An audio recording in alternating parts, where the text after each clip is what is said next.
Bismillahirrahmanirrahim. Assalamualaikum warahmatullahi wabarakatuh.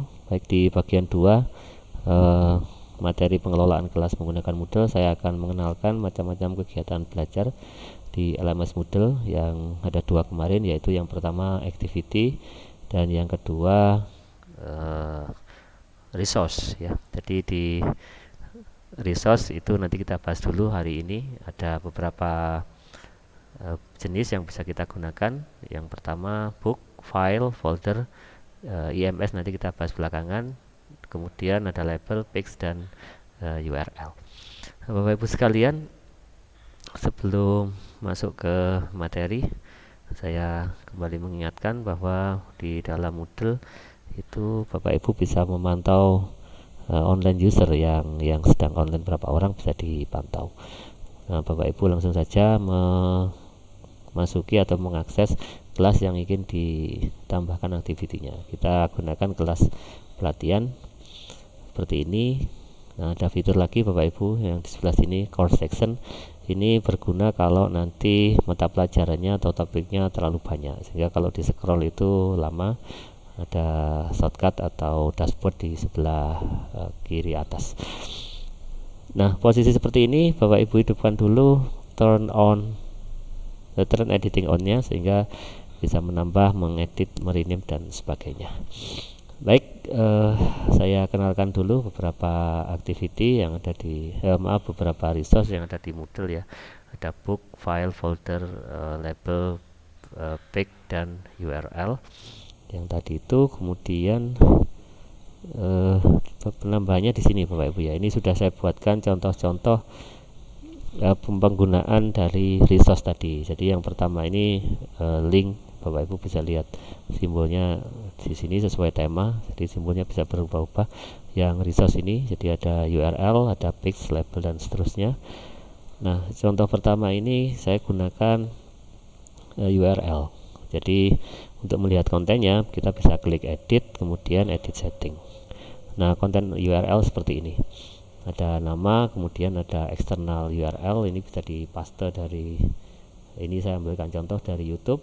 Kemudian ini deskripsinya. Kemudian yang kemarin itu appearance, saya gunakan embed yang membuat video ini akan tampil di page-nya. Kalau saya gunakan yang lain, misalkan automatic, ini dia bisa milih sendiri. Lalu kalau yang open ini dia ganti page, lalu yang in pop up ini nanti akan ada window baru yang ditampilkan. Jadi ini bisa di set ukuran videonya berapa. Saya gunakan embed lagi. Kalau sudah di save ya, tampilannya nanti menjadi seperti ini. Jadi anak-anak harus klik ini supaya running. Kemudian contoh kedua saya gunakan page ya. Kalau tadi book, URL, sekarang saya gunakan page. Ini kita lihat konten page-nya itu apa saja. Seperti biasa, kemarin ada judul, ada deskripsi, kemudian nah ini konten page-nya. Bapak Ibu bisa membuat atau memasukkan berbagai macam jenis data. Jenis ada teks, ada page, picture, dan juga ada video, mungkin kalau mau ada suara atau ada link bisa dimasukkan di sini. Jadi kalau Bapak Ibu menggunakan page ini, ibaratnya kita sedang membuat konten di sebuah web atau di sebuah blog. Nah, seperti itu Bapak Ibu. Nah, hasilnya adalah seperti ini. Jadi ketika diklik nanti anak akan membaca materi melalui resource page. Kemudian yang berikutnya ada ini tidak urut ya, URL, tapi saya menggunakan eksternalnya itu menggunakan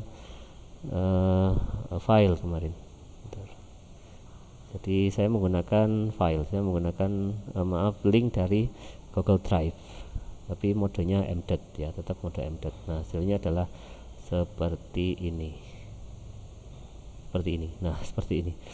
Ini Bapak Ibu yang sudah punya banyak file di Google Drive tidak perlu diupload ulang di Moodle, karena nanti juga membebani kapasitas servernya. Bapak Ibu cukup mengcopy atau mempaste linknya di eksternal ini ya, di eksternal eksternal URL.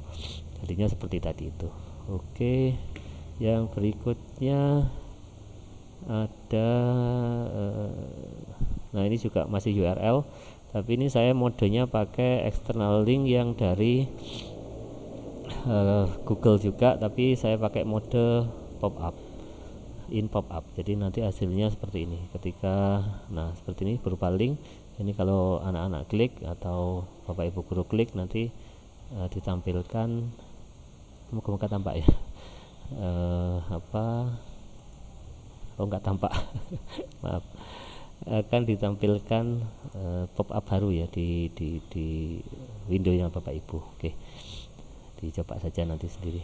Yang berikutnya sudah. Nah ini yang berikutnya lagi URL, tapi sekarang saya pakai mode external link dari WordPress.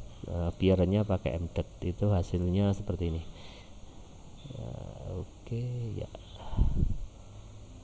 oke, masih loading ya. Hasilnya seperti ini harus di scroll supaya anak-anak bisa baca. Ini seharusnya responsif, artinya menjadi ukurannya menyesuaikan dengan Windows. Ternyata belum ya, yang penting prinsipnya. Oke, berikutnya ada ini bapak ibu, saya pakai mode file ya, jadi resource yang menggunakan file.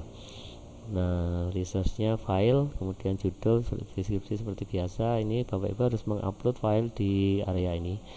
Ini hanya single atau beberapa file ya, jadi bisa diupload. Caranya di drag ke sini atau diklik ini add, nanti di choose file, dicari filenya apa, kemudian diklik open. Ya, saya carikan file yang kecil-kecil saja ya, ini itu, kemudian klik upload. Nah ini ada file, kalau sudah di save and display. Nah ini harus di download ya, karena ada 2 file tadi, harus di download. Oke, yang berikutnya, tapi kalau cuma 1 file ini embed juga, jadi tampilannya bisa menjadi satu dengan ini. Saya coba hapus saja filenya, saya hapus yang ini, saya hapus ya bapak ibu ya. Oke, begitu, save. Nah kalau file download juga oke, nggak apa-apa lah. Oke, baik, saya lanjutkan. Nah ini yang besar ini saya pakai label namanya. Kita lihat editnya.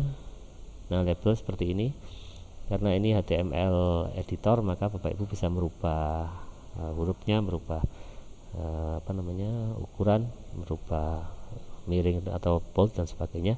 Bapak ibu juga bisa memasukkan link di sini di label, atau juga video, atau juga file. Jadi label itu beda dengan page ya. Kalau page itu dia harus diklik dulu, kemudian nanti tampil kontennya. Tapi kalau label itu live ya, jadi dia tampil di sini, tampil di course-nya. Nah ini juga saya gunakan label, kumpulan file modul. Ini saya gunakan label, tapi di itu saya gunakan yang konten ya. Oh maaf, ini bukan label, maaf, ini folder ya. Jadi kalau file itu dia bisa embed, kalau folder nggak bisa, dia harus tampilannya tadi yang seperti ini. Jadi dia live juga, tampilannya langsung di sini. Ini kalau diklik terbuka, atau di download semuanya dulu. Nah terakhir yang agak sulit itu di books ya, jadi saya gunakan resource book. Kita lihat editnya, ini resource book. Seperti biasa ada judul, ada deskripsi, kemudian kalau sudah ini disimpan. Nah disimpan begitu.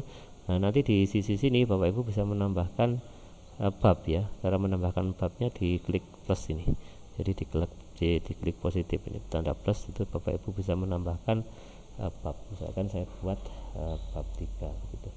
Dan kontennya di sini sama seperti page dan lainnya, editor HTML lengkap. Ini isi bab 3 gitu. Kalau sudah, bisa diklik save. Nah ini sudah punya 3 bab ya, ini bab 1, bab 2, dan bab 3 yang barusan diisi. Oke, gitu bapak ibu, untuk materi pengenalan resource. Ada bermacam-macam, bisa dipilih sesuai dengan kebutuhan untuk memberi materi kepada anak-anak yang interaktif, yang bisa diakses dimanapun. Oke, ada kurang lebihnya mohon maaf. Saya akhiri. Assalamualaikum warahmatullahi wabarakatuh.